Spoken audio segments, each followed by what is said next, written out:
Ce débat est un débat important, c'est la conclusion d'ailleurs et qui va donner des recommandations à ce qui va être fait pour atteindre les objectifs qui sont fixés pour 2050. Comment arriver à 2050? C'est ça le véritable problème.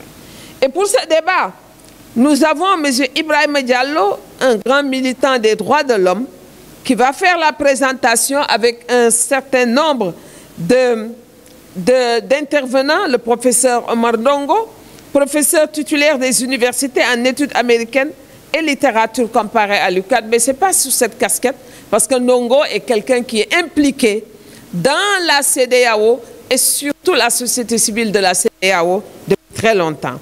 M. Emmanuel Asante, directeur de l'engagement politique et des partenariats de Vademos, quoi qu'on a écouté hier Vademos, Armand Dolona, le nouvel homme fort de la Guinée-Bissau, ce n'est pas homme fort, mais disons les forces montantes de la Guinée-Bissau. Nous allons écouter Armando, mais je crois qu'Amadou Ndiong n'est pas là. Ou bien, est-ce qu'il va... Non, je crois qu'il n'est pas là. Sans plus tarder, nous allons donner la parole à M. Ibrahima Diallo, militant des droits de l'homme. Monsieur, vous avez la parole. Merci beaucoup, madame. Merci à l'assistance. C'est un sujet d'actualité dont on parle de plus en plus ces dernières années. Certains posent correctement le problème avec beaucoup d'objectivité sur la nécessité de la CEDEAO, des États vers la CEDEAO des peuples. D'autres abordent la question de façon circonstancielle, souvent avec le prisme des relations difficiles entre leur gouvernement et l'institution régionale, la CEDEAO. Mais dans tous les deux cas, la question mérite d'être posée. Le débat, il est... Parce que 50 ans dans la vie d'une organisation, même en l'absence de crise, l'organisation doit faire son bilan avec la finalité de s'adapter à la communauté, à la société, parce que la société évolue, les sociétés changent. Donc les institutions également et les textes qui résistent une communauté doivent également changer, évoluer et s'adapter à l'évolution des sociétés. Donc c'est pourquoi il est objectif de mes attentions tant que dirigeants de la CEDEAO. Alors, la mission initiale de la CEDEAO, à la création de la CEDEAO, je ne vais pas revenir sur l'historique de la CEDEAO qui est déjà connu de tous. En plus, on a des sujets ici depuis hier. Je voudrais juste rappeler qu'à la création de la CEDEAO, c'était de favoriser l'intégration économique membre. Donc je disais, la mission de la CEDEAO à la création de l'institution était de favoriser l'intégration économique des États membres afin de créer un espace régional uni, stable et prospère. Le rôle politique et sécuritaire, notamment les interventions dans les crises et la promotion de la démocratie n'était pas du tout initialement prévue. Mais puisque nous le savons bien, la stabilité économique est subordonnée à la stabilité politique et sécuritaire. Donc ce rôle s'est imposé naturellement à la CEDEAO et nous avons vu l'intérêt également de l'élargissement de la mission de la CEDEAO vers des questions politiques et sécuritaires. On a vu que la CEDEAO a intervenu au Libéria pendant les crises sociales et politiques. Nous avons vu les interventions de la CEDEAO également au Niger, en Gambie, etc.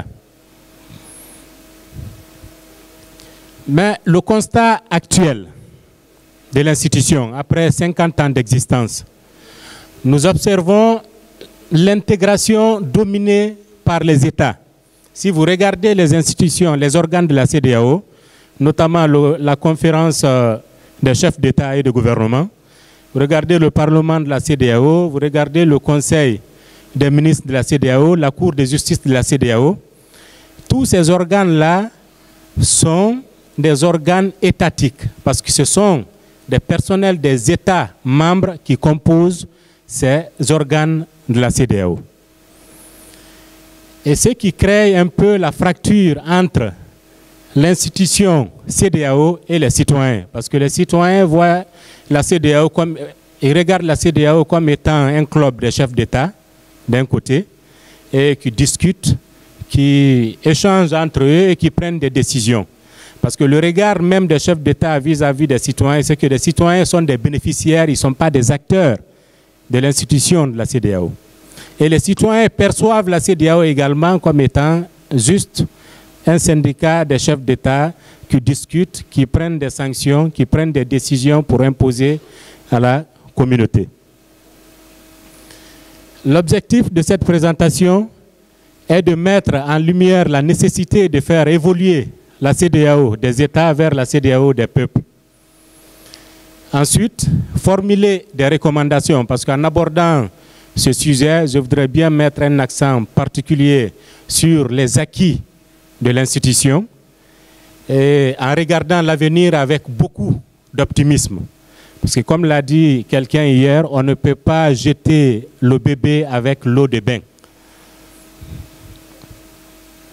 La CEDEAO des États, nous avons des acquis et bien sûr nous avons des limites également. Parmi les acquis, le dernier panel a abordé ce sujet, c'est la libre circulation des personnes et de l'air et des biens. C'est un acquis et c'est d'ailleurs le premier acquis de la CEDEAO des États vers la CEDEAO des peuples. Parce que ça permet à la population de la CEDEAO de circuler librement, même si aujourd'hui il y a des efforts à déployer, surtout au niveau de des tracasseries policières, au niveau de nos frontières terrestres. Parce que je me suis rendu compte un jour, quand je quittais Conakry pour Dakar, et j'étais avec des citoyens sénégalais, à chaque barrage du côté guinéen, les Sénégalais payaient 20 000 francs guinéens. Je ne comprenais pas.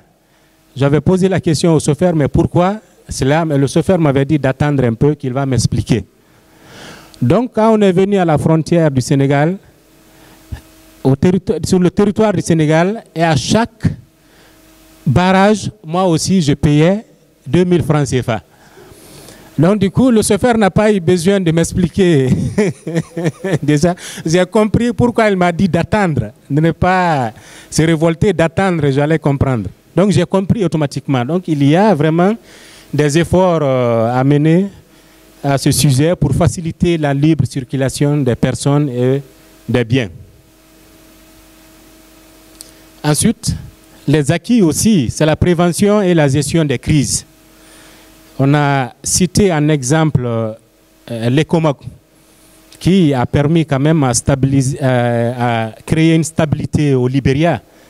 Donc la CEDEAO est intervenue dans beaucoup de crises en Afrique de l'Ouest qui a permis de créer à peu près une stabilité politique, même si il y a des limites dont nous allons citer tout à l'heure. Il y a aussi des projets de développement économique et d'infrastructures à l'échelle régionale.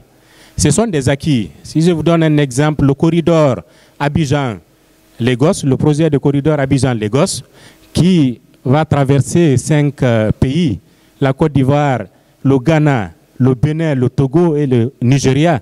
Donc, ce sont des acquis de la CEDEAO. Il y en a d'autres exemples aussi qu'il faut faire évoluer pour que les citoyens se sentent vraiment dans la CEDEAO et sentent l'utilité de leur appartenance à la CEDEAO.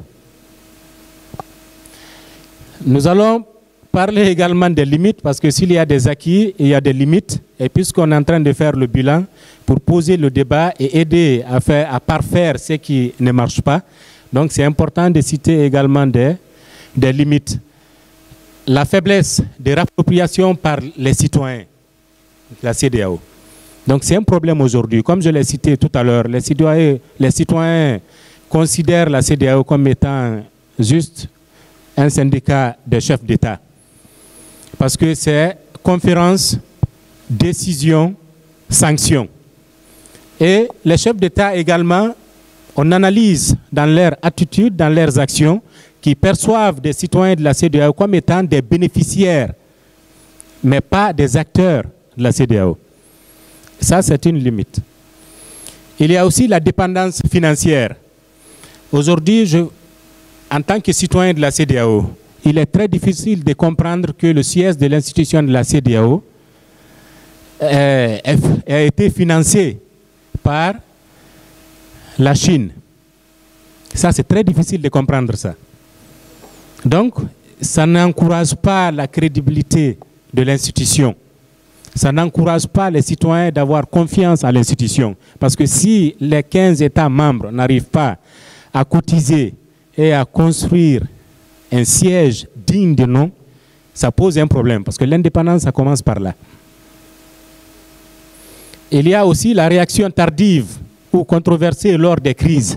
Récemment, nous avons vu la question du 3e mandat. Nous, en Guinée, on a fait appel à la CEDEAO plusieurs fois. Je pense que d'autres citoyens dans d'autres pays aussi ont fait la même chose. Mais malheureusement, la CEDEAO ne venait toujours pas et tardait toujours à venir. Et ensuite, la conséquence a été quoi? Nous avons assisté à des coups d'État en Guinée et dans les autres pays. Maintenant, si c'est le coup d'État militaire, la CEDEAO est prompte à prendre des décisions. Et les citoyens ne comprennent pas ces décisions-là parce qu'il y a du 2 poids 2 mesures. Donc, cela pose problème. C'est aujourd'hui une limite. C'est pourquoi la fracture, elle est encore là. Donc, je pense que ce sont des limites qu'il faut aider à surmonter pour que la confiance soit rétablie entre les citoyens et l'institution CEDEAO. Les décisions de la Cour de justice de la CEDEAO, par exemple, ne sont jamais, pour la plupart, ne sont pas appliquées dans certains États. Et moi qui vous parle, j'ai une décision de la CEDEAO où on m'a donné raison. Mon État devait me dédommager, mais puisque je suis critique vis-à-vis du régime actuel, ainsi que mes collègues, ah non, l'État, la décision n'est pas appliquée. Donc, on est à ce stade. Et pour restaurer la confiance des citoyens envers l'institution de la CEDEAO. Donc cette transition est nécessaire pour répondre vraiment à ces défis. Comment réussir une transition vers une CEDEAO des peuples? J'ai fait des recommandations pour nous permettre de réussir cette transition de la CEDEAO des États vers la CEDEAO des peuples. Premièrement, il faut des réformes. Il faut réformer les textes de la CEDEAO pour les adapter à l'évolution de la communauté. Parce que les sociétés changent, les sociétés évoluent. Il faut impliquer les acteurs non étatiques. J'ai cité tout à l'heure les organes de la CEDEAO. Ce sont des représentants des États qui composent ces organes-là. Donc il faut impliquer les acteurs non étatiques, la société civile, le secteur privé, les universités, les médias. Il faut les impliquer pour rendre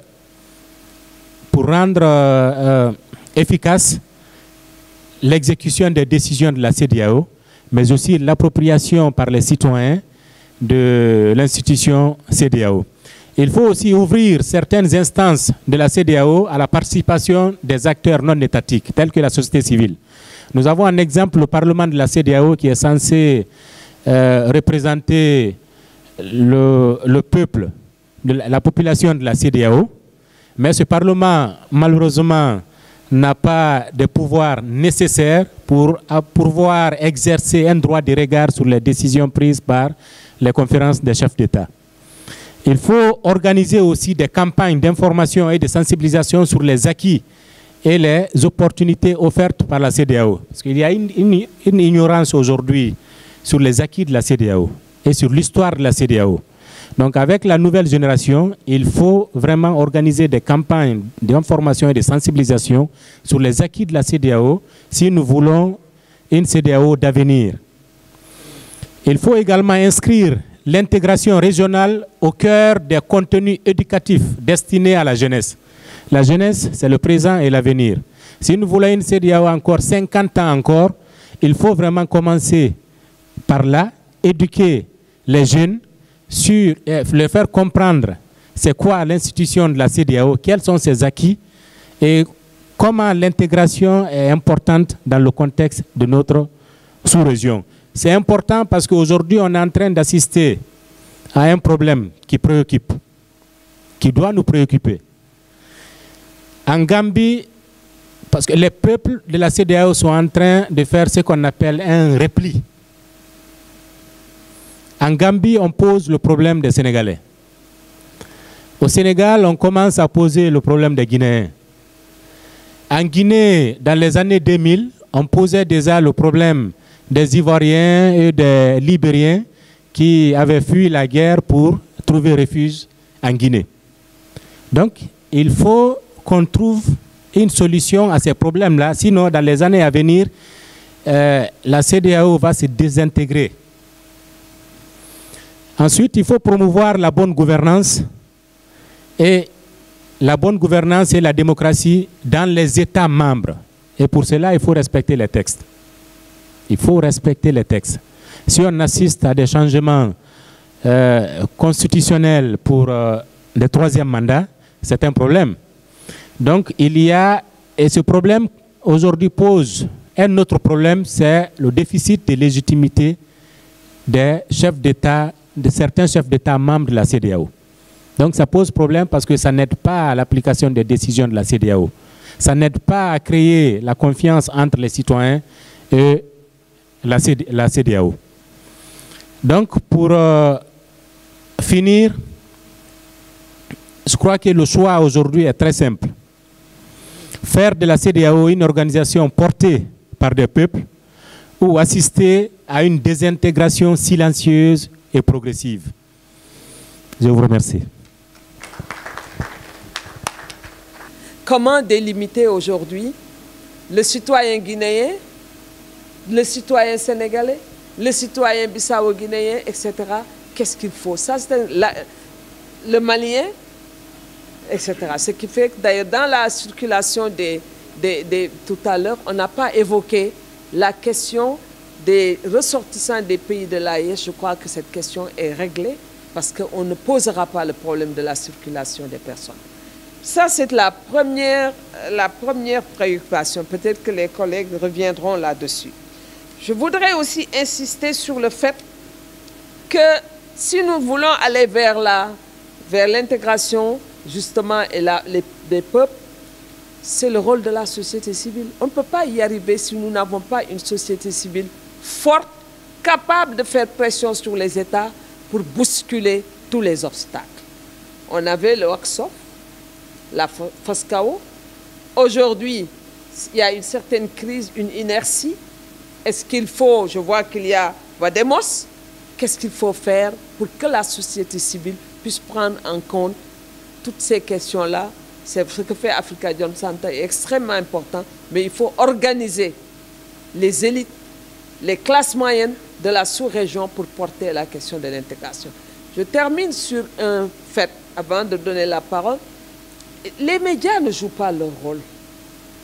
Tout ce qui est fait au sein de la CEDEAO, on n'en parle pas. Il n'y a pas de débat sur la CEDEAO. Il n'y a pas une chaîne, par exemple, de télévision, une radio. Il y avait West African Radio qui était là.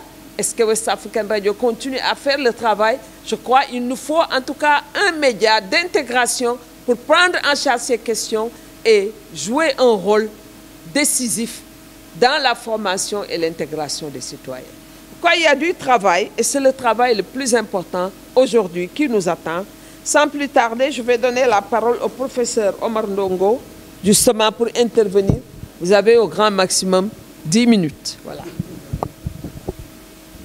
Merci. 10 minutes, c'est peu, mais merci.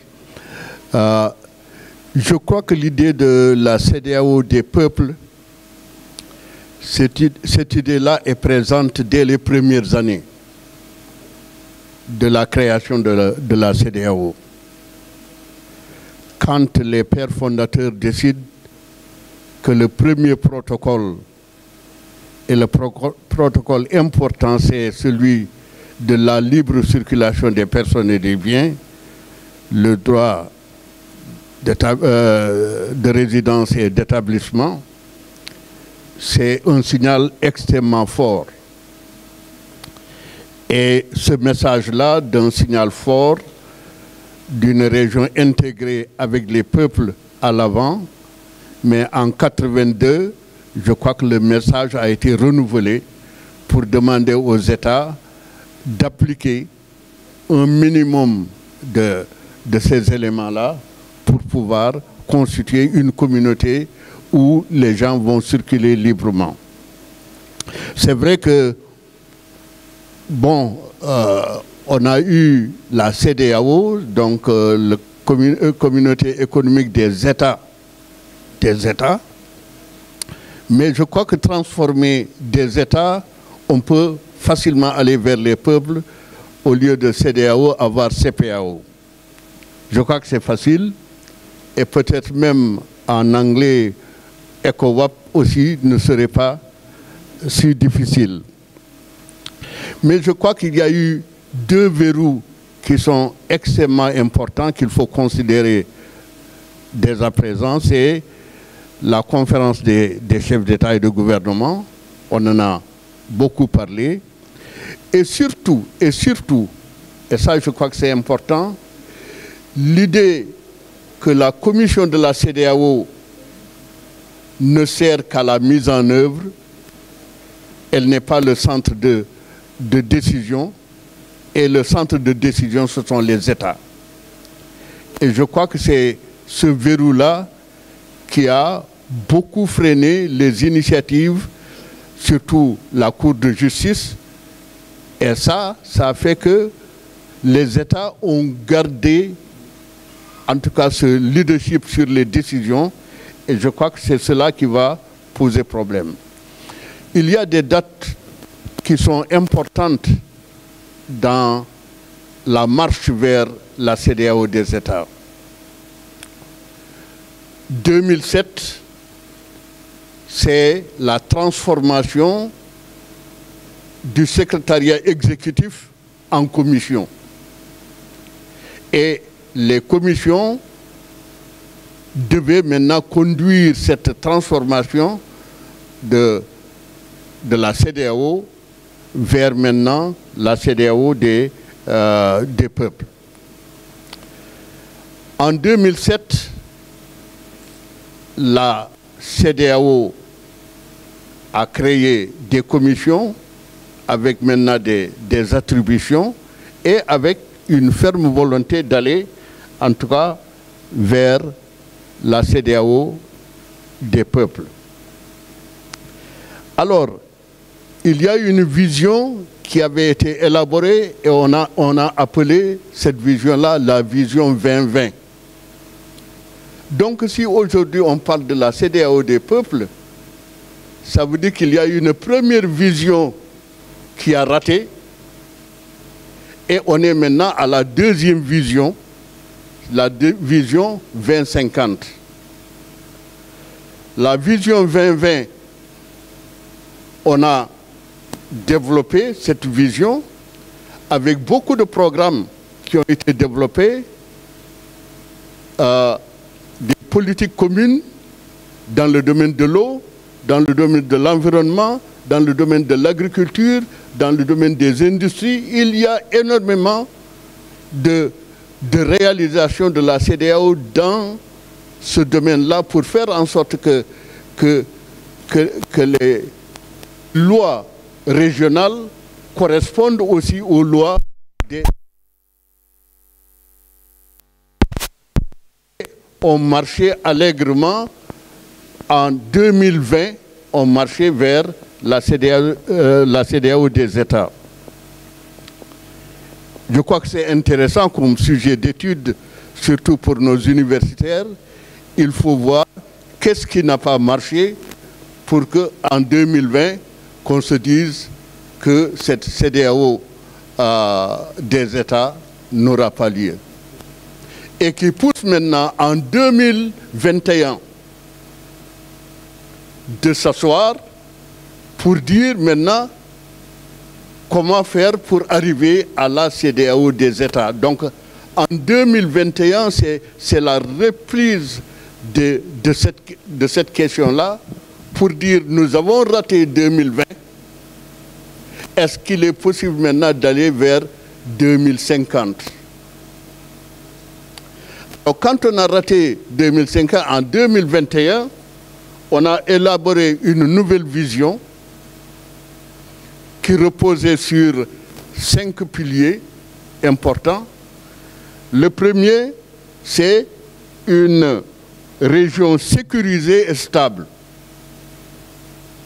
Le deuxième pilier, une région dotée d'institutions fortes, respectueuses de l'état de droit et des libertés fondamentales.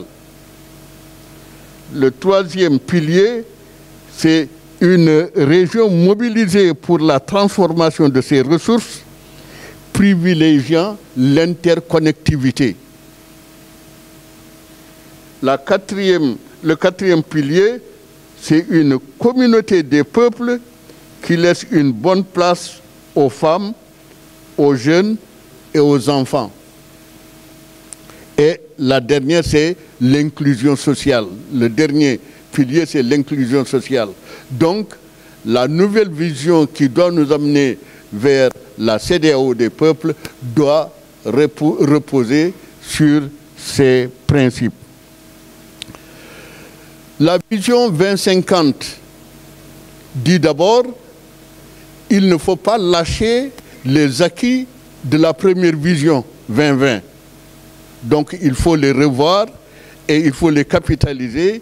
Il faut faire en sorte qu'on puisse avancer dans les domaines qui ont déjà été développés par la CEDEAO. Alors, c'est dans ce contexte-là que nous avons eu certainement des problèmes avec certains États, avec les coups d'État, avec maintenant la lecture de ce protocole additionnel qui a créé la situation de l'AES. Et je crois que si nous examinons très bien le débat qu'il y a eu entre la CEDEAO et l'AES, c'est comme un quiproquo. L'AES dit « régler ma position, ma situation sécuritaire ». La CEDEAO dit « réglons la situation politique ». Des militaires ont pris le pouvoir, dans nos textes nous ne parlons pas aux militaires. Et ce quiproquo s'est développé et a conduit à ce qu'on a vu, à cette cassure. Mais je crois que ce qui est bien aussi de retenir, c'est que la cassure n'est pas encore définitive, parce que vous parlez de la libre circulation des personnes. Eh bien, vous avez vu d'ailleurs le texte de l'AES qui reconduit presque tous les acquis de la CEDEAO. Donc tous les acquis, tout ce qui est en tout cas gain dans le travail de la CEDEAO est reconduit. Et quelquefois, en lisant, je me suis posé la question, vous reconduisez les principes de la CEDEAO et si la CEDEAO vous dit vous n'avez pas droit à cela. Et je crois que la CEDEAO a aussi des leviers extrêmement importants qu'elle n'a pas encore utilisés, parce que si la CEDEAO retourne au traité révisé, le traité révisé de 1993 donne beaucoup d'acquis, d'éléments aux États enclavés. Et la CEDEAO peut utiliser ce levier-là pour créer énormément de difficultés, mais je crois que ce n'est pas ça qui est envisagé. Je crois que la CEDEAO voudrait aller doucement avec ces États-là et faire en sorte que le retour, c'est certainement ce qui est envisagé. Alors, pour encore aller vers la CEDEAO des États, je crois que l'idée de changement est déjà inscrite dans l'agenda de la CEDEAO. Il y a quelques 3 semaines, j'étais au Nigeria, où il est bien question de pousser la CEDEAO à changer, surtout au plan institutionnel, que la Commission ne soit pas la seule instance avec un Parlement inactif qui ne sert à rien du tout et certainement avec la Cour de justice aussi affaiblie. Je crois qu'il est important de savoir que sur ce qui va arriver bientôt, c'est qu'il y ait une transformation au niveau maintenant des institutions de la CEDEAO avec un Parlement aux responsabilités restreintes et peut-être avec, bon, peut-être que ça prendra encore du temps parce que le problème du Parlement, c'est un problème qui date de très très longtemps. Je me souviens, en 2007, on pensait déjà qu'on allait faire des élections au niveau de ce qu'on appelait la communauté avec grand C. Il y avait la communauté, il y avait les communautés. Communauté avec grand C, c'est les 15 États. Et qu'une élection devait être organisée pour choisir les députés et que les députés ne viendraient pas des parlements nationaux. Mais je crois qu'au niveau du pipeline, je crois que ça coince et jusqu'à présent, on n'a pas encore... Bon, il y a aussi l'idée de créer un conseil économique et social. L'ECOSOC est aussi envisagé. Et envisagé pour recevoir certainement la société civile et les acteurs du secteur privé qui devront aussi avoir leur mot à dire dans le fonctionnement de la CEDEAO. Il y a encore beaucoup de changements qui sont en vue, mais peut-être que dans les questions, on pourra revenir là-dessus. Merci beaucoup. Merci. Merci beaucoup, professeur, pour ce tour d'horizon vraiment important. Si j'ai 2 questions à vous poser, après vous y répondrez tout à l'heure. La première, c'est que cette vision 2050, comment elle est prise en compte par les différents États, les politiques nationales? Parce que quand on sait qu'au Sénégal, les nouvelles autorités ont élaboré une vision 2050, est-ce que dans d'autres pays, est-ce que cette vision d'ailleurs du Sénégal, ça aussi, ça peut être un travail important, essayer de voir les ressemblances qu'il y a ou les intégrations de la vision 2050 de la CEDEAO à la vision 2050 nouvelle autorité. Je crois qu'il y a là peut-être comment c'est pris. Beaucoup de choses ont été faites. Il n'y a pas une évaluation aussi suffisante. Et les politiques dans les différents pays, on devait aller vers une évaluation. Qu'est-ce qui a été fait dans le domaine de l'assainissement, sous le compte de la CEDEAO, dans le domaine, par exemple, de l'éducation, le compte de la CEDEAO, etc. Les politiques monétaires, où en sommes-nous? Le moment est venu véritablement de voir les questions concrètes et quels sont les problèmes par rapport à ces questions concrètes, comment y arriver. L'autre question que je voudrais poser, et ça, ce sont les réformes institutionnelles. Il faut aller, comme on fait en Union européenne, avoir un parlement où les députés sont élus à un niveau de la communauté et que les députés ne soient pas des députés tirés comme ça, désignés par leur chef d'État pour aller représenter leurs différents pays. Il faut de véritables députés, on verra M. Diallo, on verra d'autres, etc., qui ont suffisamment de poigne pour défendre, parce que c'est une étape, à mon avis, importante pour aller vers l'intégration des peuples, l'intégration et la CEDEAO des peuples. Merci. Alors, je donne la parole maintenant à Asante, le directeur de l'engagement politique et des partenariats de Wademos. Bademos, c'est la société civile. Ok? D'accord. Ashanti. Thank you very much, Madam Moderator. Okay, maybe I wouldn't need all of that. To also thank Africa Jom for inviting us.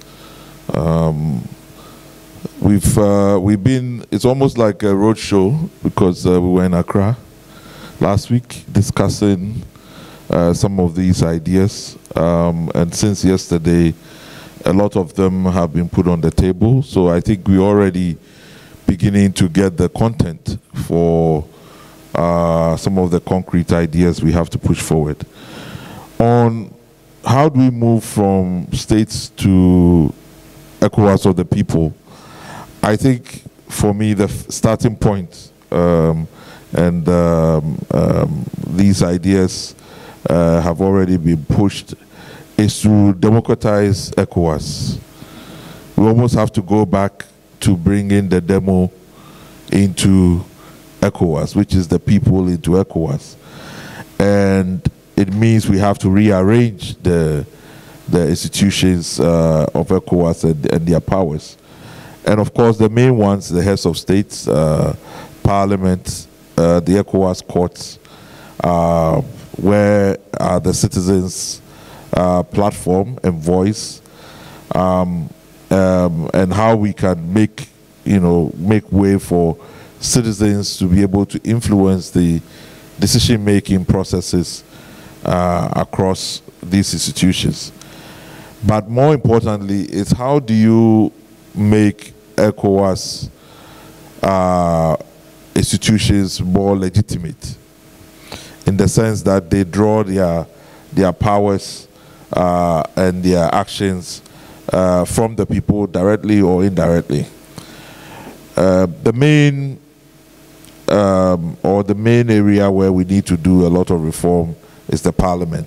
And I think already the suggestion has been made that we need to directly elect our ECOWAS parliamentarians rather than the current situation where they are appointed by the members of parliament, some sort of a caucus in the parliament to come and represent us.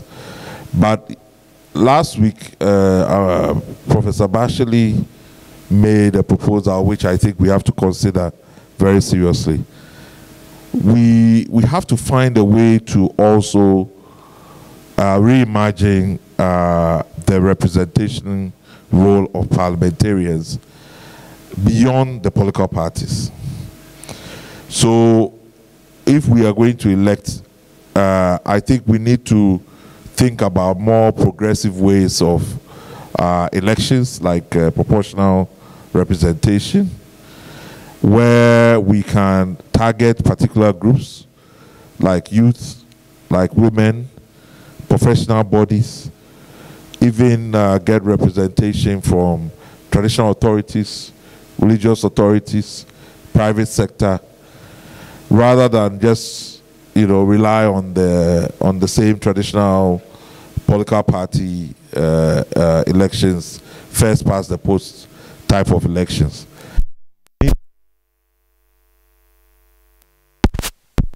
We need to be more creative with this opportunity to make sure that we can create a chamber where we have a real diverse opinion, and diverse opinion that has capacity, that can really enrich debates and can put pressure on heads of states. And of course, the parliament has to be a legislative body, right, that is able to check the heads of states. So I think there's a lot we need to be able to do with the parliament to really balance the power, but also create the necessary checks.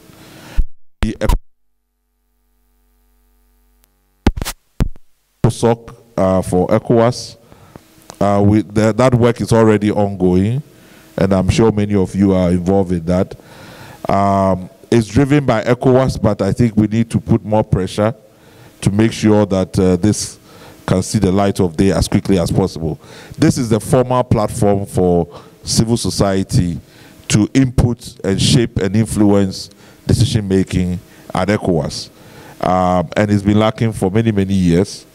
We've been trying different ways in which to engage.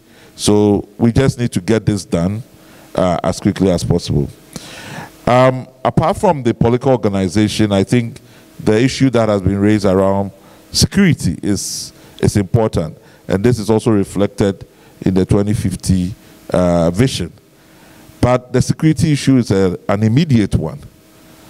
And the sooner we are able to begin to work to get the ECOWAS standby force, provide joint training for our forces, even things that we started like the Accra initiative to share resources to tackle terrorism and so on and so forth, can all be revived.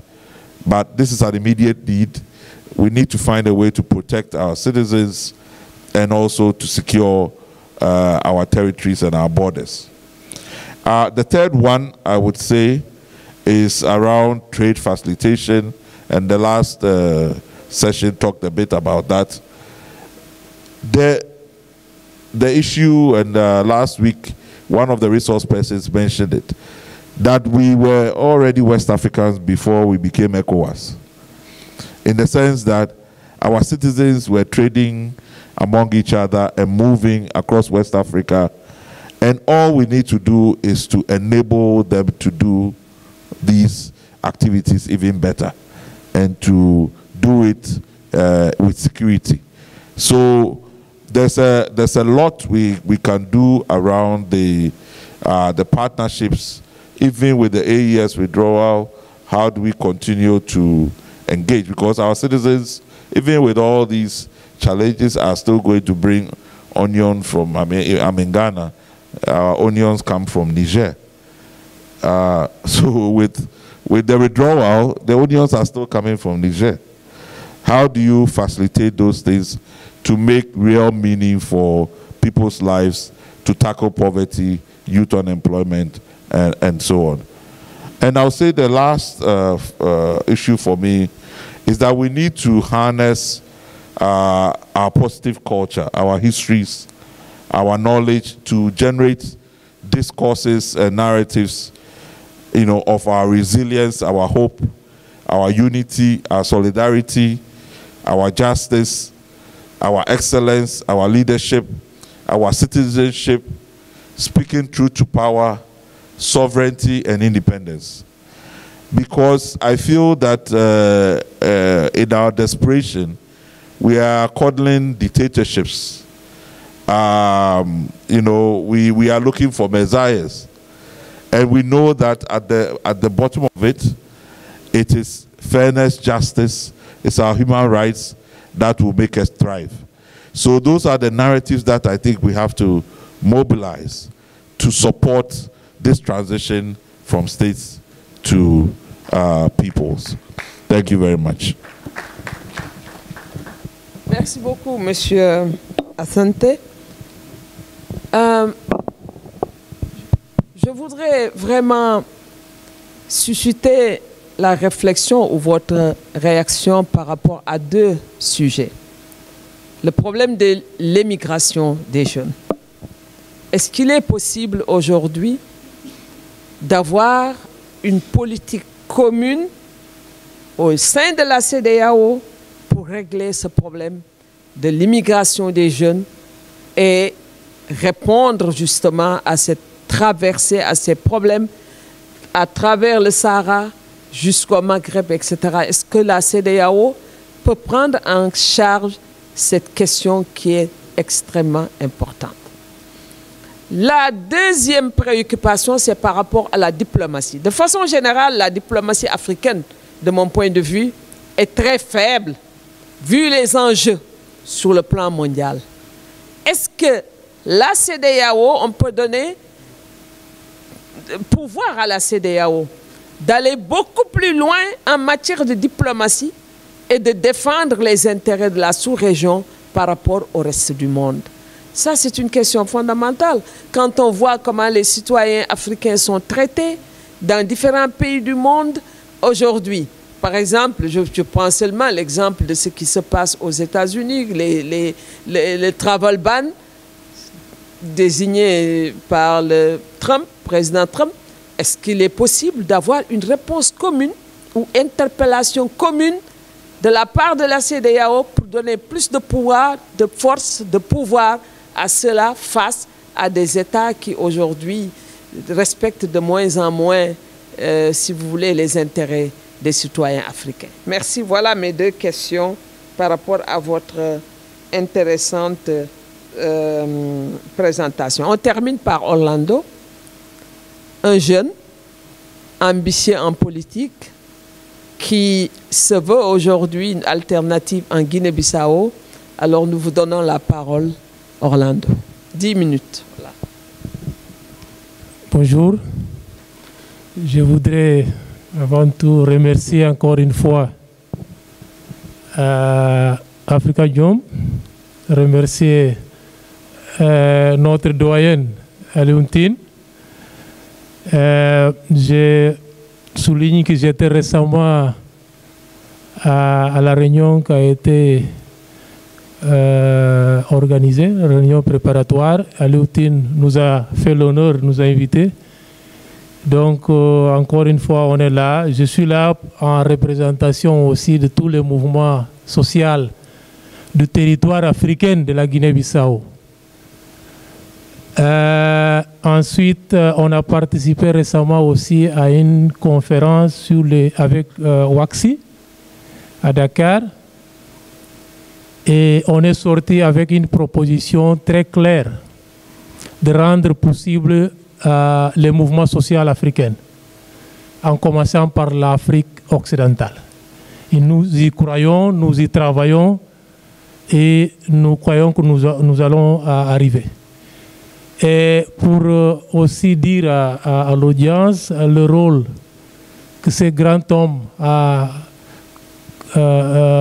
toujours joué, mais en particulier pour la Guinée-Bissau, Alioune est toujours présent, suit de très près les événements à Bissau, et dire qu'il y a de cela un an, j'étais en prison avec 92 autres Bissau-Guinéens, y compris 14 femmes. Il a joué un rôle clé dans notre libération après 10 jours d'incarcération, torturé. Voilà. Donc, c'est encore un moment de lui dire merci. Et je sais qu'il fait d'autres actions de plaidoyer que les gens ne connaissent pas. Donc, c'est un grand monsieur qui est là. Et remercier Penda aussi, que j'ai connu il y a longtemps, quand j'étais étudiant ici. C'est un plaisir de partager ces plateaux. Une femme très déterminée. Et remercier les membres du panel. Et vous remercier, chers confrères africains, pour vous dire que moi, je vais profiter de ces 8 minutes qui me restent pour parler sans langue de bois, comme je le dis. Donc, j'essaie d'imiter les citoyens lambda, les vendeurs au marché de Koloban. Quelle est son attente par rapport à la CEDEAO? Et je suis, à part mes activités d'enseignant, journaliste, éditeur-chef d'un journal, mais je suis aussi coordinateur de Front Populaire, comme elle a souligné au début, qu'un mouvement populaire, un mouvement qui milite pour un changement radical, pas seulement sur le plan interne du territoire africain de la Guinée-Bissau, mais au niveau de l'Afrique. C'est pourquoi je disais tout à l'heure, les pères fondateurs de la CEDEAO, leur objectif numéro 1 était de lutter pour concrétiser l'objectif de l'unité africaine. Donc nous avons l'obligation de continuer pour réaliser ces rêves-là. Il est possible. Quand nous critiquons la CEDEAO, ce n'est pas pour mépriser ceux qui travaillent. J'ai partagé J'étais en conférence avec notre grand frère du territoire africain du Ghana. Il est là. Une conférence organisée par WANEP était consacrée à la révision du protocole additionnel de Dakar. Et je me souviens des recommandations, j'ai toujours gardé ça en tête, que j'avais laissé au panel, que l'un des défis, malgré tous les acquis qu'a été, nous tous on est d'accord, on est fiers d'appartenir à cette région de l'Afrique, mais il faut reconnaître qu'on pouvait faire plus. Et l'erreur serait de continuer à avoir un manque d'ambition. On risquerait d'ici 40, 50 ans encore faire un bilan qui ne serait pas un bilan qui honore le peuple. Notre peuple aspire à une transformation radicale de nos pays. Nous avons les ressources, nous avons les capacités pour le faire. Et là, je m'en viens pour dire que quand la CEDEAO a été créée en 1975, on n'était que 100 millions. 100 millions à peu près. Aujourd'hui, nous sommes 456 millions. Les défis en ces temps-là et les défis que nous avons aujourd'hui ne sont pas les mêmes. Nous avons une population qui a augmenté d'une manière exponentielle, dominée par les jeunes, que constituent sur cette population-là, 65% sont des jeunes. La question que je voudrais poser ici pour développer mes thèses, c'est comment fait-il qu'on continue à penser qu'il est normal d'avoir 65% de jeunes et qu'on accepte certaines narratives. Ces narratives me dérangent. Et à chaque fois que j'ai l'occasion de parler, je reviens sur ça.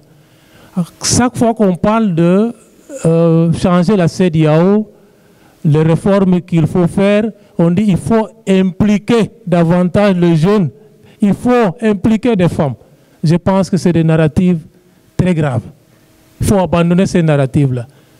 La révolution, depuis toujours, l'histoire de l'humanité a été l'histoire de jeunes qui fassent la révolution.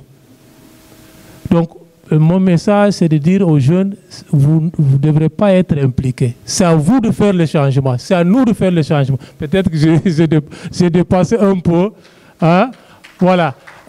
C'est à nous de faire le changement. J'ai une proposition très claire à la sortie de ce qu'on a fait avec WAXI. Nous sommes en train de travailler sur ces mouvements africains et je voudrais que ça soit aussi un agenda d'Africa Jom et des organisations qui participent à ces forums, de dire qu'il faut institutionnaliser le forum social africain à partir de ce rendez-vous-là. Et il faut l'institutionnaliser chaque année. Parce que on ne va pas avoir encore l'opportunité pour revenir ici interroger le fonctionnement de la CEDEAO, l'architecture de la CEDEAO. Cette occasion-là, on ne l'aura pas. Et même si on a les rapports qui sont produits, qui nous assurent que les contenus vont être respectés, ils vont tenir compte. Autrement dit, les gens, l'élite qui dirige la CEDEAO, qui a dirigé la CEDEAO jusqu'à présent, ce n'est pas l'élite jeune. Ce ne sont pas des jeunes. Et là, on n'a pas d'excuses à faire de penser que les jeunes n'ont pas de capacité. Les jeunes sont capables de faire le changement. Et pour ça, il faut les forums, comme je dis, avoir un forum institutionnalisé africain qui va discuter sur les problèmes réels de nos pays. Maintenant, pour revenir à ce qui nous intéresse, la CEDEAO. Il y a deux courants qui profilent quand on parle de la CEDEAO, le changement qu'il faut. Il y a un courant qui dit qu'il faut prendre des réformes au sein de la CEDEAO, changer l'architecture, changer le fonctionnement, institutionnaliser la monitorisation de la gouvernance dans les pays membres. L'autre courant, c'est le courant qui prône la formatation. Moi, je suis de ces derniers courants-là qui pensent qu'il faut formater. Cela ne veut pas dire que nous ne croyons pas, que nous ne sommes pas au courant. Quelqu'un parlait tout à l'heure de carte d'identité biométrique, le passeport de la CEDEAO. En venant au Sénégal, Souvent, je voyage avec, la dernière fois, j'ai voyagé avec ma carte d'identité dans l'avion. Ça me fait fierté que cette région a fait plus que certaines régions dans l'Afrique. Mais je pense qu'on ne doit pas faire référence à nos frères africains qu'il faut peu que nous. Non, on doit regarder l'Asie. On doit regarder un pays comme la Singapour, qui à 50 ans derrière n'était rien, mais qui a bâti un agenda de transformation. Voilà, je crois qu'il est possible. Je pense qu'il faut déclarer, il faut formater la CEDEAO. Mais pour formater la CEDEAO, la CEDEAO n'est que l'image des États que nous avons, la façon dont ces États fonctionnent. Nous avons les partis politiques, l'élite politique dans nos pays. On ne peut pas prétendre changer la CEDEAO et n'a pas parlé de ces États et de ces partis politiques, de ces classes politiques dans nos pays. Ces partis politiques nous coûtent trop cher.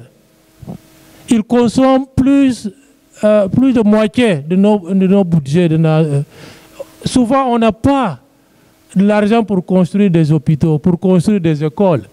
Mais ils roulent dans des voitures qui coûtent plus de 100 millions de francs CFA au ministre. Hein. Donc, il faut se poser la question combien un ministre nous coûte, combien un président de la République, un premier ministre. Donc, c'est ça que les populations aujourd'hui, au-delà de la réforme, au-delà de la formatation de l'architecture de la CEDEAO. Je voudrais aussi dire qu'il faut déclarer d'une manière solennelle la guerre aux frontières. Ces frontières-là nous bloquent. Pas seulement les frontières physiques, les frontières mentales. Ça a un impact mental. On a été éduqués. Ma génération est de l'école. On a appris d'accepter le phénomène national tel qu'elle est, a été désigné à la conférence de Berlin, qui a été une insulte à l'Afrique. Notre génération ne peut pas continuer à accepter ça. Il faut déclarer une guerre. Donc, le mouvement social africain que va naître, bon, je ne dis pas, beaucoup de choses ont été faites par le passé, mais nous voudrons que ça soit plus institutionnalisé, plus organisé, incarné par des figures qui ont déjà montré leur crédibilité. Vous êtes là, Penda, des gens dans cette salle-là qui ont montré des preuves. Nous avons des jeunes aujourd'hui décomplexés qui doivent être sur le chemin de rendre cette révolution que nous pensons qu'elle est nécessaire. Et je voudrais dire qu'il est important de considérer pourquoi on est enfermé dans ces petits micro-États-là. On est fiers. Alors qu'on sait que la cartographie de ce monde-là aujourd'hui nous impose une réinvention. Il faut réinventer les chemins. Il faut une réinvention aussi idéologique. Et là, je dirais que les pères des indépendances africaines, leur vision sur l'indépendance, c'est que l'indépendance ne serait pas un fin, mais ce sera un instrument pour continuer la révolution en Afrique. Donc l'indépendance, ce n'est pas pour rester dans le sommeil, que tout est déjà réglé, nous sommes citoyens de ces micro-États, mais c'est un instrument, on utiliserait ces indépendances pour construire la révolution, pour construire l'émancipation dans nos pays. Donc j'ai dit, il faut reformater la CEDEAO. Son mode de fonctionnement ne tient plus. Notre grand frère a parlé de la commission. Le passage en 2007 de la commission, du secrétariat vers la commission, c'est dans les papiers. Le président de la commission, c'est un chef de cabinet de président de la conférence des chefs d'État. On sait, moi je viens d'un pays et récemment, une mission de la CEDEAO a été expulsée de mon pays, la Guinée-Bissau. Donc, le pouvoir excessif de chefs d'État, on a parlé ici, ce n'est pas la peine que j'en reviens ici. Donc, mais pour dire que il faut un changement profond, il faut une charte nouvelle pour la CEDEAO. Et cette charte-là, ce n'est pas le leadership des chefs d'État qui doivent écrire ça. C'est le peuple de la zone qui doivent s'engager à écrire et défendre cette vision de peuple. Je pourrais revenir sur d'autres questions, mais je crois qu'il nous faut avoir une approche plus forte. Merci beaucoup. Merci beaucoup pour véritablement cet engagement. Il faut y croire. Et je suis tout à fait d'accord avec vous.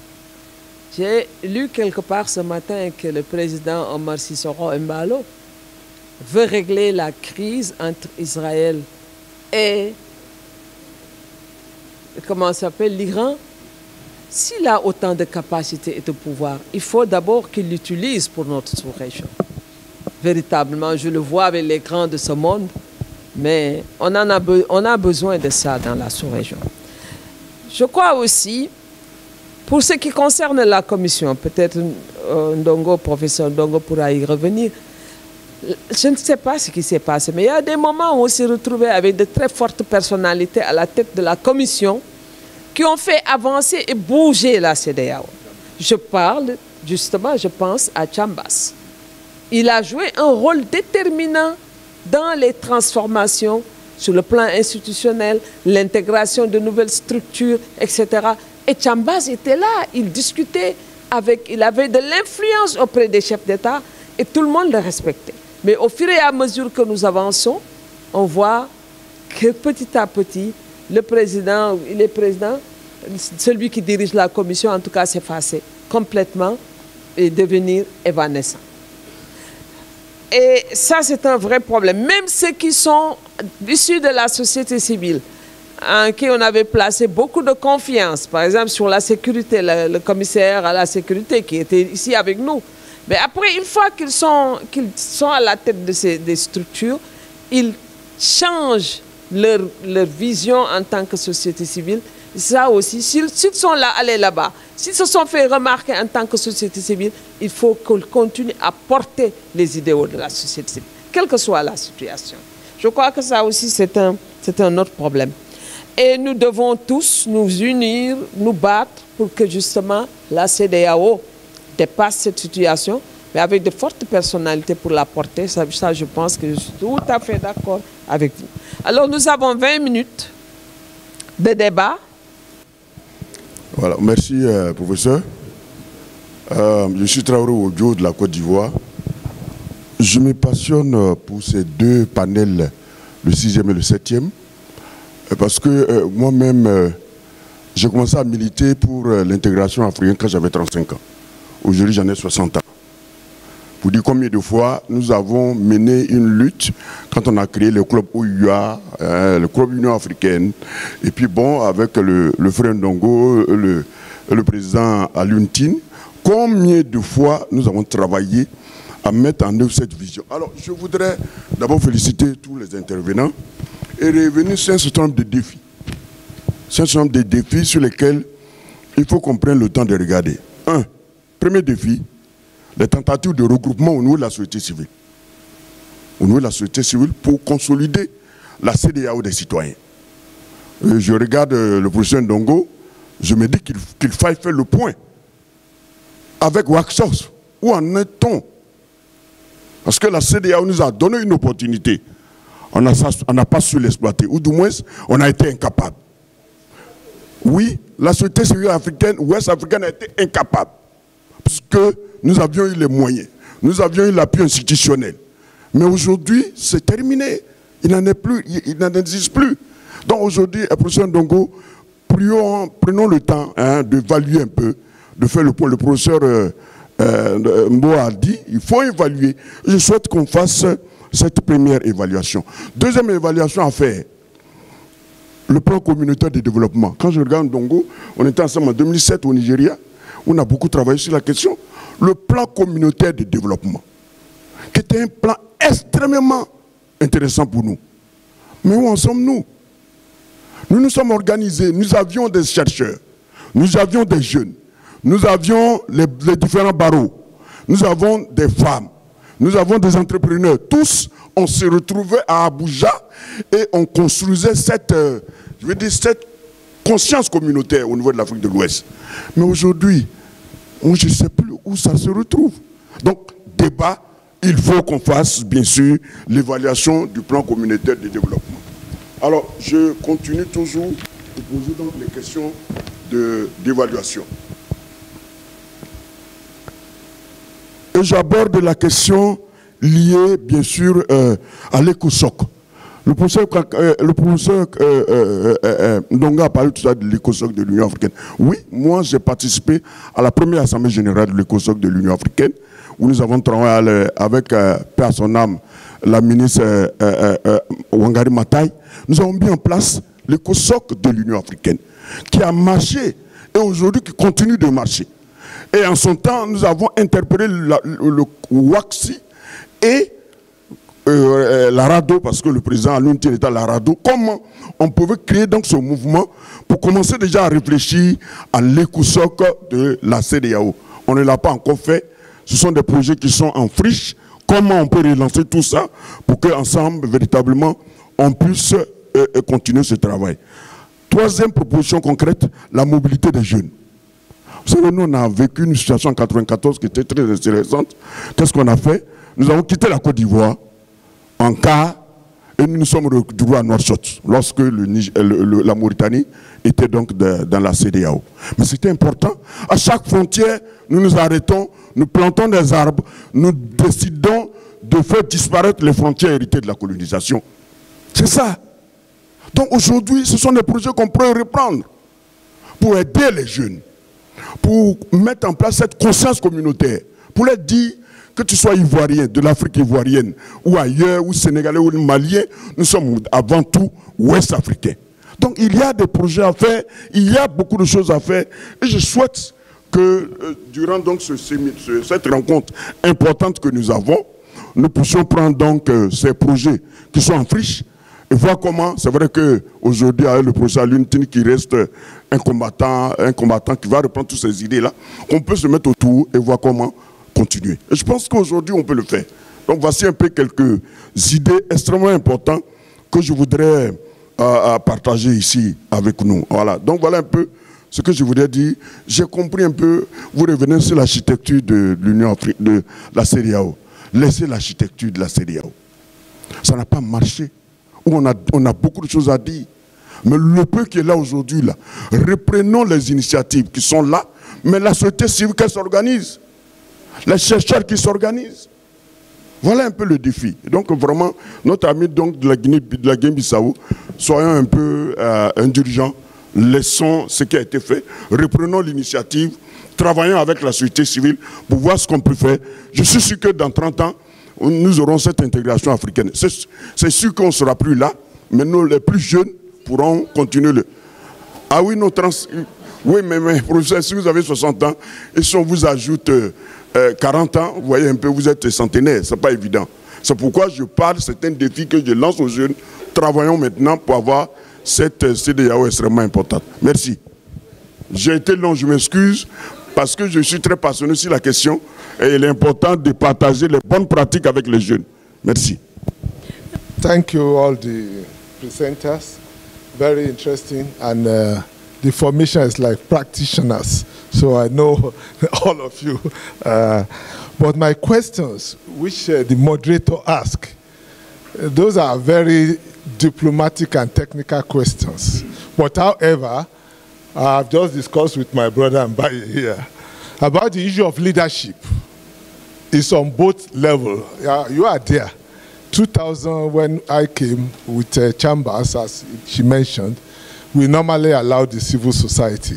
But as time goes on, you know what nearly happened. I nearly lost my job in Ouaga, 2006.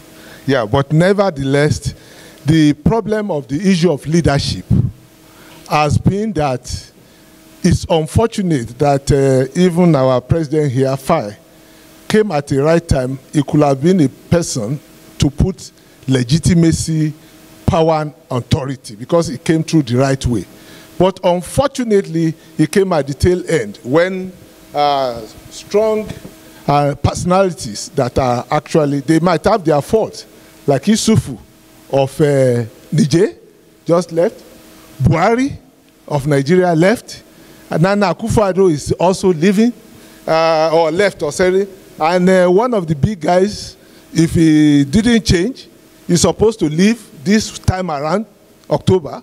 And the other one in your country, Guinea-Bissau, is still there. Is trying to come on whether second term, but through backyard. So when you look at all this, I don't want to, I will just be speaking it diplomatically, but you can discern from what I'm saying. So in essence, it means who are the people who are there right now? Unlike those days, as we said it, Obasanjo was there. I don't want to give examples. The Togo came, Niger came, Equatorial Guinea came, Gambia came. I knew how I followed and we settled. But later on, as you rightly said, the head of state are faster than us in the secretariat, as you've said. First, I will come when Compaoré was there. He knew he wants to plan his third agenda. He sent Kadri as the head. When he finished, Côte d'Ivoire knows he's coming. He sent Brou. And I knew how he did it that time. I was there, AU. He said, I'm giving you the best of my minister. Unfortunately, Brou came there. We knew what he did. I worked for him for 4 years, my colleague. But no, most often when we write communique, Lutin was there, I would tell them, AU, UN, they are ready. After finishing that, Senegal here, Oga want to do third term, you always do social affairs. You now say you want commissioner for political peace and security. We knew already to stigma, if not for Lutin, a group that we sent underneath to work, that one will have been. So the next one coming now, Mbalo will want it. Mbalo will want it. Just say I said it here. He wants it so that he wants somebody at the commission who will be the technical head. No, not any position above me. I used to tell them any position above the director is political. He's the head of state that take them. That's why Madame referred to one of my colleagues that were in civil society. Now he couldn't. But he's trying his best. But they are telling him, "You've forgotten you are now a political person." So that has been the problem. But what has been the difference between Vision 2050 and 2020? You need to elaborate that. But this one, I'm part of it, is part of my retirement package, which we did, committee of the directors. The difference is that we involve the grassroots this time around. We went through the 15 member states. They also involved the non-state actors. They came to Ghana and everything. And at the end of the day, you see that the pillars, the pillar one, which is on peace, security, and stability, it talks about the issue of securing a stable and peaceful region. Then it has the strategic orientation, which the earlier one didn't have. That is the monitoring and evaluation procedure involving the practitioners, unlike us sitting at the commission there. So this one talk about the issue of strengthening regional peace and security, strengthening human security, and the most important one, which is strategic orientation, 1.3, prevent, manage, and resolve conflict. And then there are also some areas where they call cross-cutting. That our colleague, so those ones, they now impeded it that the member state should also domesticate and buy into it. So, but the problem is, as you rightly pointed out, is the domestication from the member states. They sign all these things, but at times they are not. I can't tell you what I witnessed in most of this country here. I believe is you want to go there. Yeah, he just said it. I laugh my colleagues that those are the things we are solving. They will drive you away. They will say, what are you coming to fact find? What are you coming to monitor? What are you coming to facilitate? Merci, chers intervenants. Je ne serai pas longue. Vous avez parlé des réformes par rapport à la CEDEAO, de la CEDEAO des États à la CEDEAO des peuples. Donc, ce qui a un peu interpellé ma réflexion, c'est que vous avez parlé de la société, de l'implication de la société civile, de la jeunesse. Vous avez parlé aussi des députés qui sont directement nommés par nos gouvernements. Et je n'ai pas entendu en aucun cas parler des décisions judiciaires de la Cour de la CEDEAO qui sont toujours pendantes. Donc, si par exemple on prend le cas du Sénégal, il y a beaucoup de décisions judiciaires qui ont été données par la CEDEAO et qui n'ont pas fait l'objet d'application. On peut citer par exemple l'affaire Ousmane Sonko, l'affaire Khalifa Sall, l'affaire Karim Wade, qui n'ont pas toujours été appliquées au niveau du Sénégal. Et aussi, si on cite par exemple le protocole 2005, qui, par exemple, sur la saisine individuelle, qui permet aux individus d'aller saisir directement la Cour de justice de la CEDEAO, sans pour autant passer par nos juridictions nationales. Et là, on note que il y a des affaires qui sont portées simultanément au niveau de nos juridictions nationales et en même temps au niveau de la Cour de justice de la CEDEAO. Et ces deux affaires-là sont toujours pendantes parce qu'en même temps, la juridiction nationale qui étudie l'affaire, et on note aussi cette même affaire qui est portée au niveau de la Cour de justice de la CEDEAO. Est-ce qu'on peut s'attendre à des réformes par rapport à ces décisions judiciaires-là et à la saisine individuelle? Y a-t-il pas des réformes qui doivent être mises en place pour la bonne gestion de ces différentes affaires? Merci. Thank you very much, Professor Penda. I'm Abdulamin Kamara at Africa Jom Center. I hold a PhD in international law and politics. You know, what has been disturbing, the disturbing reality over the years, over the past years, recent years, is that there has been double standard with respect to the enforcement of ECOWAS protocol on additional protocol on democracy, good governance, and the rule of law. When it comes to the three states, Mali, Niger, and Burkina Faso, ECOWAS has been aggressive. But when it comes to Guinea-Conakry, it has been soft. But all these four countries have the same government. They are military government. Is ECOWAS not a victim of an imperial law in making? Inasmuch as ECOWAS does not have its own, in principle, given that it's funded by the Western powers, it doesn't have its own policies with respect to geopolitics. Is ECOWAS not a victim of an imperial law in the making? Merci. Je suis Kofi Ignace. Je prends encore la parole au nom du Club CEDEAO. Alors, la principale question, comment passer d'une CEDEAO des États à une CEDEAO des peuples? Et on l'a dit dès le départ, la CEDEAO n'est pas connue de ses populations. Tous les rapports, tous les sondages, tout ce qu'on a eu à dire ici, en grande partie, ça montre que notre organisation n'est pas connue. Nous sommes dans le domaine de l'éducation. En Côte d'Ivoire, la CEDEAO est enseignée, et bien sûr dans le programme éducatif. Du collège au lycée, on a à peine 10 heures à consacrer à l'étude de la CEDEAO. Donc un élève qui part en 6e jusqu'en terminale, pratiquement c'est moins de 10 heures qu'il a pour connaître la CEDEAO, pour être évalué sur la CEDEAO. Comment vous voulez que quelqu'un connaisse cette organisation? Ne connaît pas l'histoire, ne connaît pas les personnalités historiques, ne connaît pas la géographie, ne connaît pas les peuples, les valeurs, on ne connaît rien. Et on avance. Et on veut quand même bâtir une conscience communautaire, alors qu'on ne sait rien. Combien connaissent l'hymne de la CEDEAO? La CEDEAO a un hymne. Et dans nos sondages, dans nos activités, on s'est rendu compte que beaucoup de citoyens, beaucoup d'élèves, étudiants n'ont jamais entendu l'hymne de la CEDEAO. Ils ne savent même pas que ça existe. Mais avec ça, nous sommes dans une communauté et on veut bâtir, bien sûr, l'intégration. Quand l'ambassadeur Babacar Carlos Mbaye était encore à Abidjan, avec lui, nous avons bien sûr conçu le projet Club CEDEAO. Nous avons dit, si nous voulons bâtir la communauté des peuples, il faut amener la CEDEAO vers les citoyens. Il faut amener la CEDEAO, bien sûr, vers les populations. Et nous avons proposé des activités. Au-delà des campagnes de sensibilisation, au-delà des conférences, on a proposé qu'il y ait un concours sur la CEDEAO.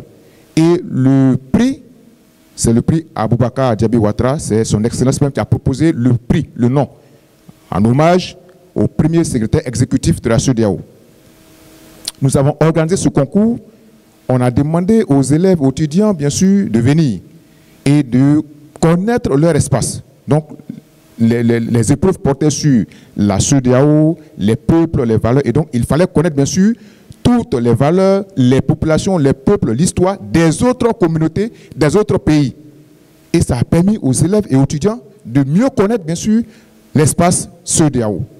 Quand on a lancé ce concours, beaucoup d'étudiants, beaucoup d'élèves sont venus se présenter et ils étaient obligés, bien sûr, d'étudier la CEDEAO. Pourquoi? Parce que le gouvernement ou le programme éducatif ne permet pas de connaître davantage l'organisation.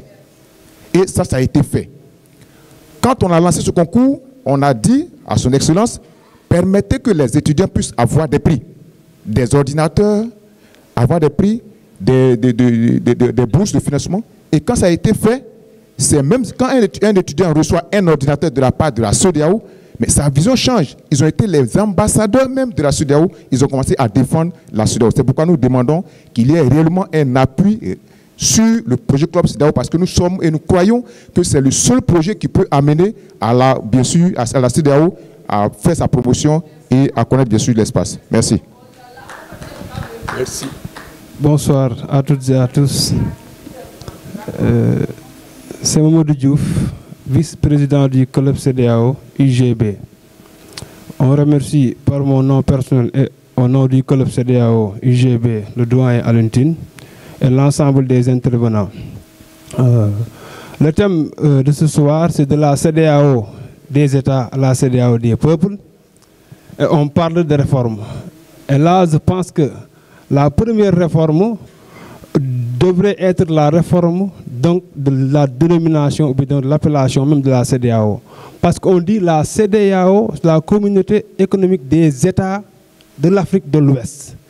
Et là, si on veut adapter cette CEDEAO-là ancienne à une CEDEAO des peuples, il faudra au moins parler de la communauté économique des États, ou bien des États et des peuples, ou bien des peuples de l'Afrique de l'Ouest, pour que le nom donne au moins le premier message, et également le projet sera un projet croyable. Et à cet aspect, il faudra aussi beaucoup de travail, parce que l'aspect fondamental de la CEDEAO des États était les États. Donc, dans la CEDEAO des peuples maintenant, l'aspect fondamental, c'est les peuples. Il faudra renverser maintenant l'ordre, bien le paradigme à partir donc du peuple. Et là, je pense que le peuple, qui est le peuple commence par l'habitant qui habite au village le plus reculé de n'importe quelle zone, que ce soit à Toumousokro, à Karton en Gambie ou bien à Tokiar ici au Sénégal. C'est à partir de ces habitants-là que le peuple commence. Et ces peuples-là sont les plus reculés et ils n'ont aucune information de ce que la CEDEAO fait. Alors que malgré que la CEDEAO fait de grandes choses, mais il faudra que l'information commence. La divulgation de l'information doit commencer même à ces peuples-là. Donc le renversement de ce paradigme-là pour que le projet de la CEDEAO des peuples soit un projet croyable et qui sera réalisable. Je vous remercie. Merci beaucoup. Mais je voudrais simplement dire que nous n'allons peut-être pas entrer dans les débats sémantiques. Mais l'État n'est pas une entité abstraite. L'État existe, c'est parce qu'il est en relation avec les citoyens. Sans les citoyens, il n'y a pas d'État. Alors, oui, allez-y. Ensuite, on va vers Aïcha. Alors, merci de m'avoir accordé la parole et de m'avoir donné en tout cas cette opportunité de m'exprimer devant ces autres personnalités qui sont ici présentes. Donc, pour être très pragmatique dans mon intervention, c'est juste axer ma position sur un aspect. Je pense que le professeur Penda a esquivé la question. Je pense que c'est la question relative à la société civile.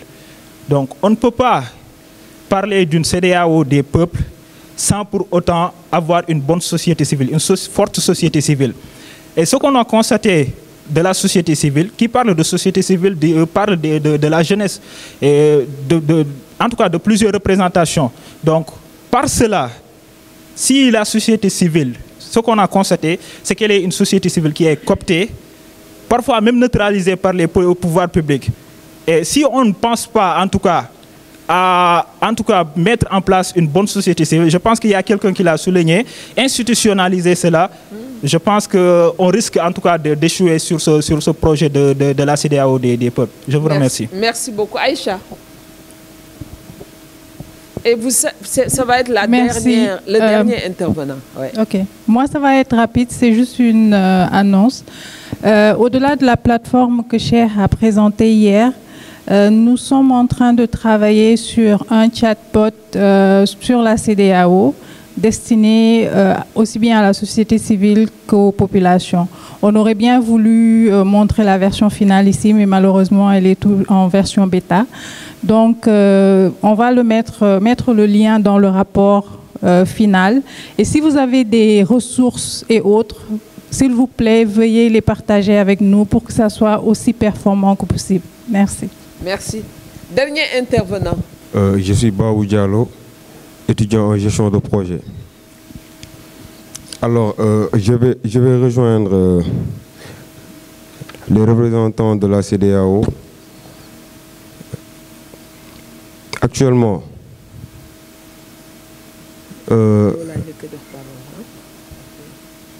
la population de la CEDEAO est composée de jeunes. La population est jeune. On n'entend pas. J'ai dit, la population de la CEDEAO est jeune. Tout le monde le sache. Mais il y a le manque d'informations qui persiste. Alors ma question est la suite. Pourquoi la CEDEAO ne fait pas directement partie des programmes éducatifs nationaux obligatoires pour répondre à la question de la CEDEAO des peuples? Merci. Merci beaucoup. C'est le dernier intervenant. Nous allons d'abord donner la parole au professeur Ndongo et M. Diallo sera le dernier à conclure. Allez-y. Merci. Alors, si je parlais de la 1325, si vous allez dans les organisations de femmes, j'ai le sentiment que presque toutes les femmes connaissent la 1325. Pourquoi? Parce que les Nations Unies mettent de l'argent pour la 1325. Et pourtant, la CEDEAO a un instrument qui est exactement la 1325 et même plus complet. Et les femmes ne connaissent pas cet instrument-là. Il y a une disposition de la CEDEAO, quand ça a été adopté par les chefs d'État, j'ai dit que les femmes ont marabouté les chefs d'État. Parce que ce qui est contenu dans ce document-là, mais c'est même plus grave, on parle de Maputo, etc., tout ça, mais c'est encore plus avant-gardiste, mais les gens ne connaissent pas. Mais maintenant, la responsabilité de connaître, c'est aussi notre responsabilité. Il faut aller chercher un peu l'information. Alors, les décisions de justice de la CEDEAO,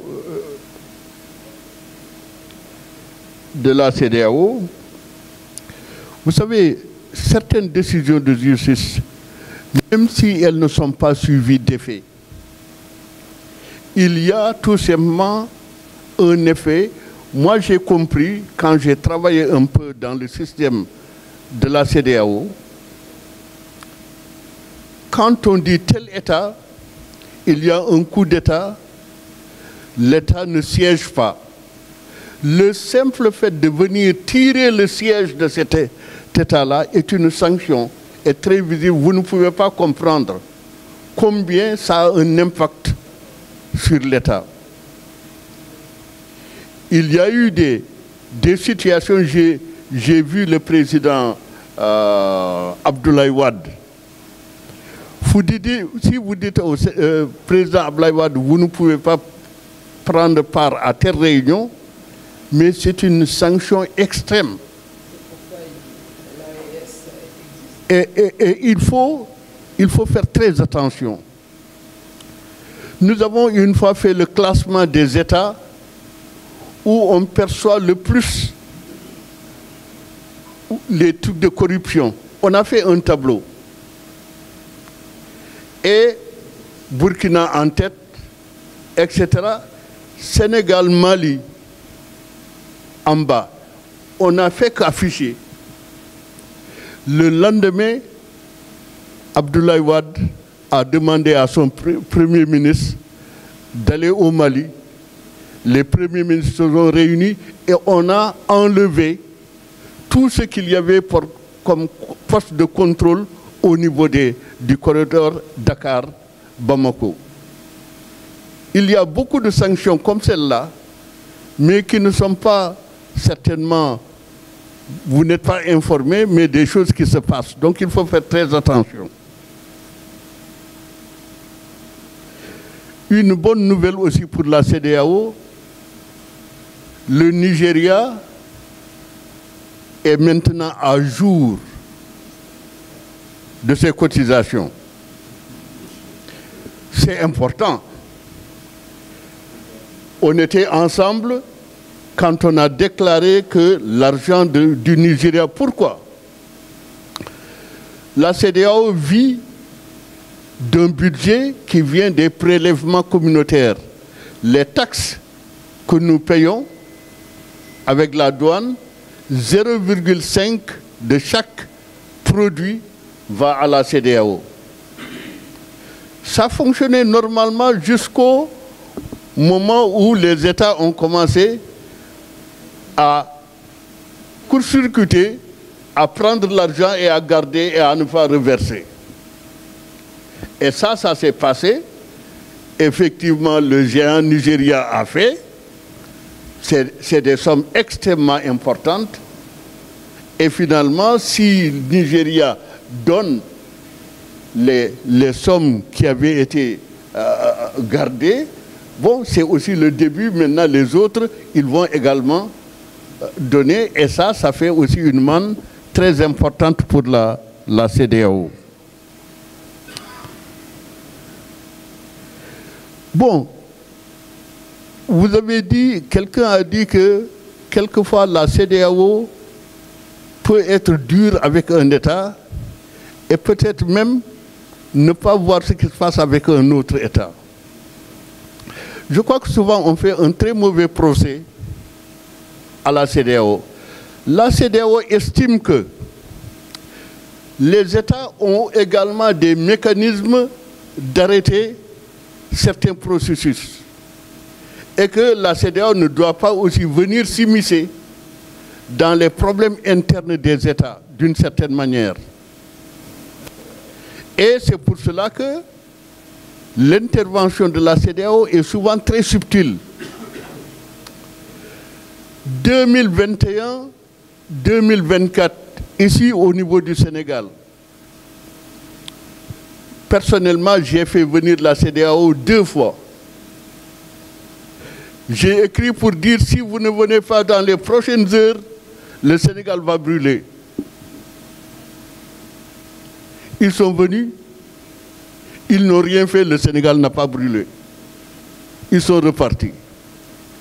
Encore, j'ai fait venir, ils sont venus, rien ne se passe. La 3e fois, j'ai dit, je ne vais alerter personne. Ça va servir à quoi? J'ai eu le sentiment que le Sénégal a cette capacité-là de réagir à des situations, mais c'est extraordinaire. Mais la CEDEAO fait aussi très attention pour venir aussi dans les conflits des États. Je crois qu'on a parlé de la société civile. Je crois qu'il y a une chose qu'il nous faut retenir dans notre expérience de la société civile, c'est ce qu'on appelait le Forum des peuples. Nous avons souvent organisé le Forum des peuples, même si le Forum des peuples n'était pas bien reçu par les chefs d'État, mais je crois que c'était un forum extrêmement important, c'est-à-dire il y a une réunion où les 15 pays envoient leurs délégués.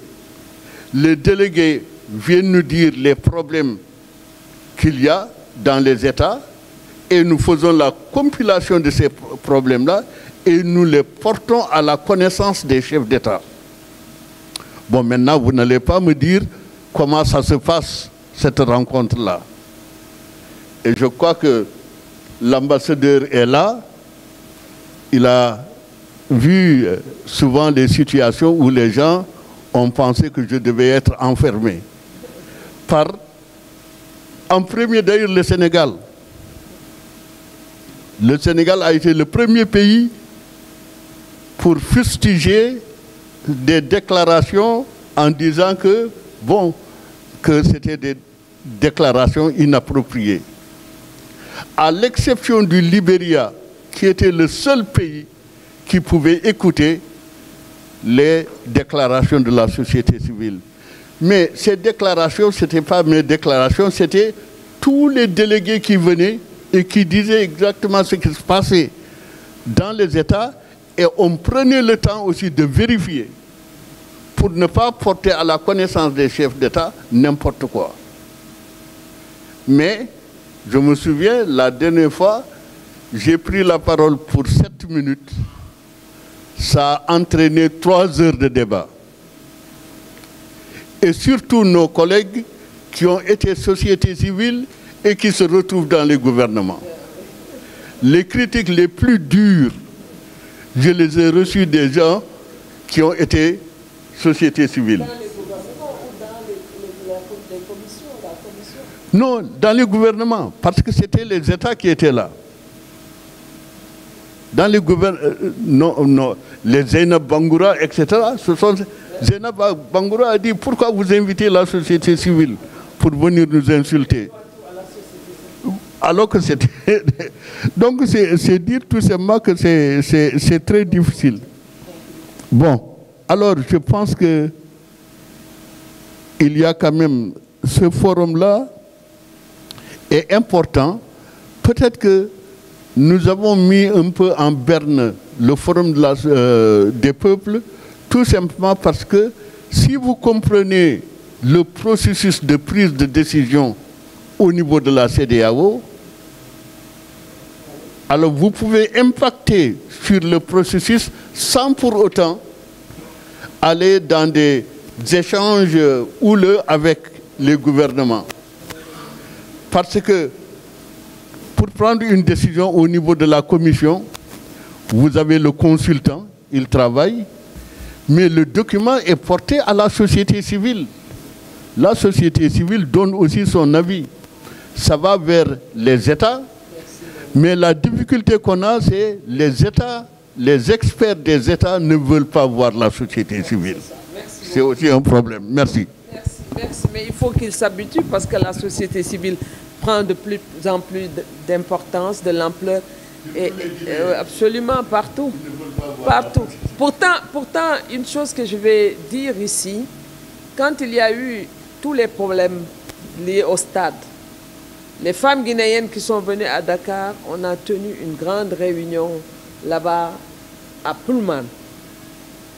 Parce que la réunion de Ouagadougou, les femmes n'étaient pas invitées.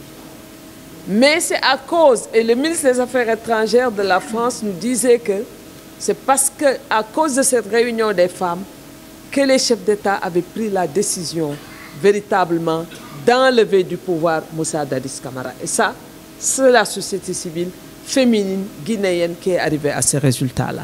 Merci. Je vais donner la parole à Santé, mais à l'endroit de Orlando, après qui va parler, je signale que la semaine prochaine, il y aura ici à Dakar la grande réunion du Forum social africain. Voilà. Merci. Okay, quickly, I think for me, we really have to accept African agency. A lot of the things that we have done self-inflicted. Nobody is forcing anybody to do term elongation, suppress the dissent in their countries, be corrupt. I mean, all these things that our leaders are doing, it's part of the reason why we are here. And we cannot keep externalizing these things.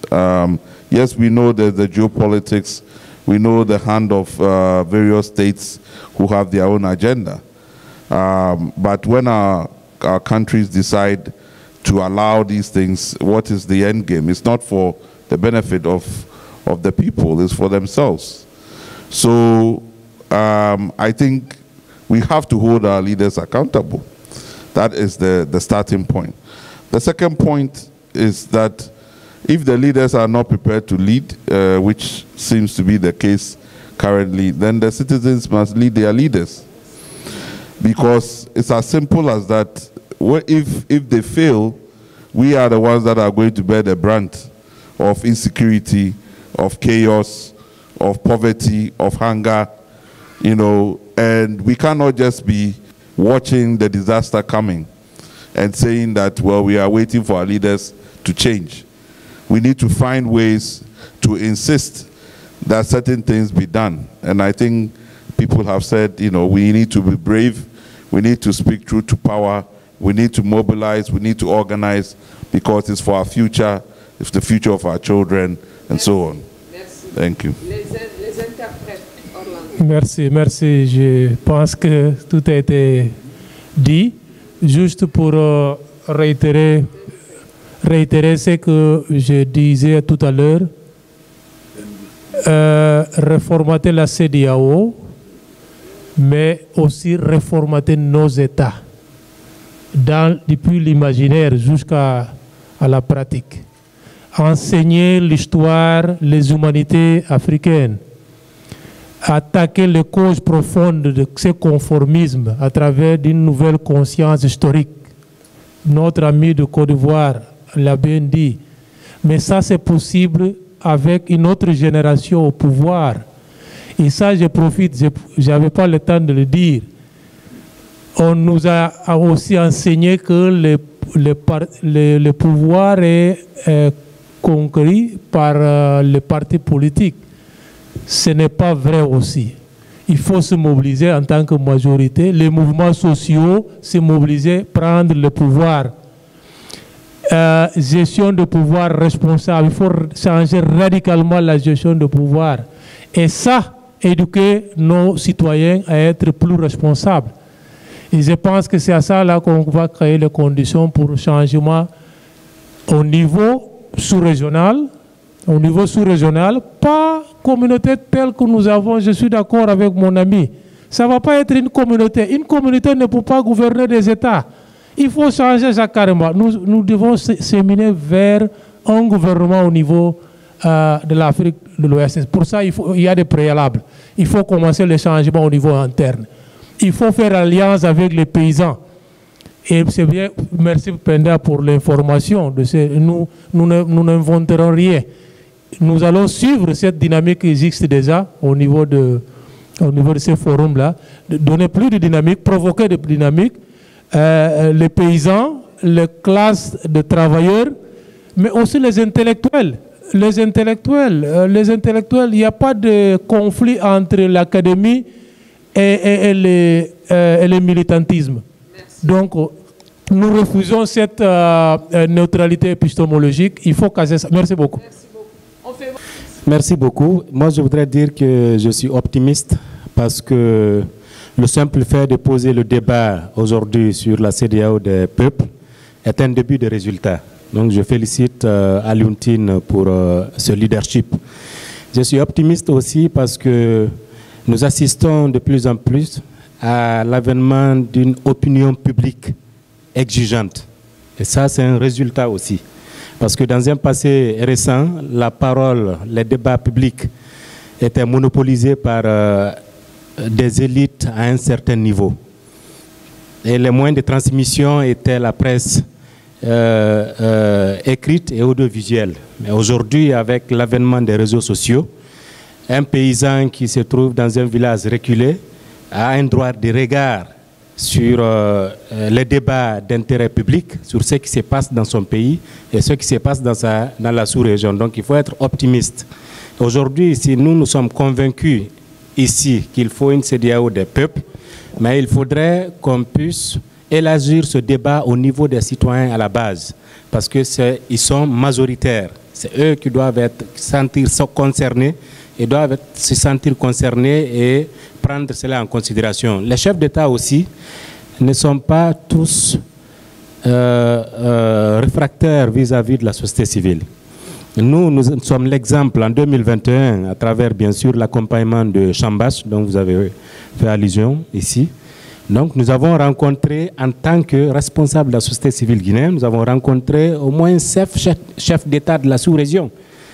Ils nous ont reçus avec respect et considération et nous ont écoutés attentivement. Nous avons posé le problème de la Guinée. Donc il faut être optimiste encore une fois.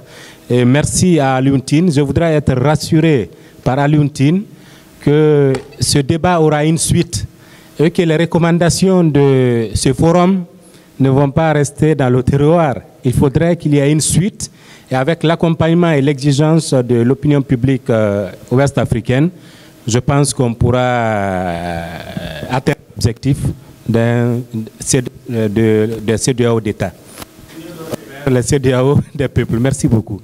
Merci beaucoup. Merci. Vraiment, nous remercions tous les panélistes. Ce fut un panel très intéressant, très important, parce que c'est le panel de passage, c'est le panel de pont entre le bilan et ce qui sera fait dans l'avenir.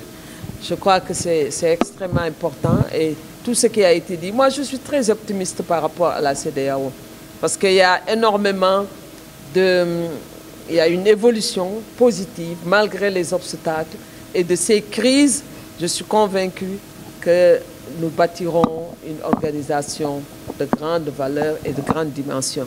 Merci à tous les participants. Merci aussi aux interprètes pour leur patience. Donc, c'est la fin du panel. À très bientôt.